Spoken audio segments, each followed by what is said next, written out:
Баршаңызға қайырлы күн. Бүгін біз сіздермен өте дәмі тіл үйіретін шарлотка дайындап үйренетін боламыз. Ол үшін біздерге керегі 3 жұмыртқа. Жұмыртқамызды осылай біртіндеп салып аламыз. Осыдан кейін бұны қантпен араластыратын боламыз.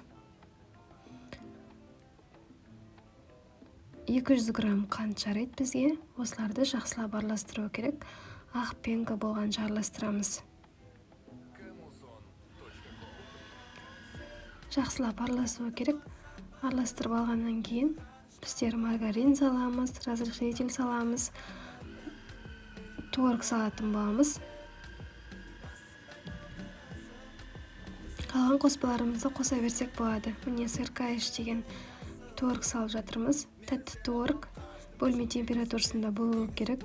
Творогта, маргаринда, пампушка деген маргарин қолданамын мен қазір. Міне мынандай.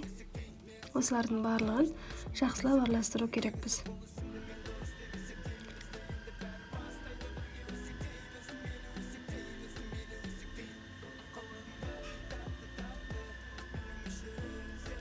Енді маргаринімізді салып араластырып алайық. Сонымен біздің тестамыз почти дайын болады.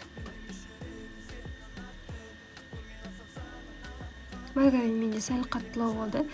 Жақсы жұмсақ болған жақсы негізі. Миксеріңізге ауыр болмау үшін. Міне осылай араластырып аламыз. Содан кейін разрыхлитель саламыз. 2 шай қасықпен салсаңыз жеткілікті. Содан кейін ұныңызды тестаңыз қоюланғанша араластырасыз. Қазір көрсететін боламыз. Міне теста осындай болуы керек. Табамызды осы табаға пісіреміз. Фольганың астына, фольганың үстіне май жағамыз. Жабысып қалмау үшін сондай күймей, дәмді болып, күшті болып піседі. Міне осындай қою салма шығады бізде. Соны салып пісіріп аламыз. Реттеп бетіне алма қоссаңыздар болады. Өздеріңіздің идеяңыз бойынша әзірлесеңіздер болады. Мен алма салмадым, себебі дәл пісірер алдында алмамды жеп қойыпты.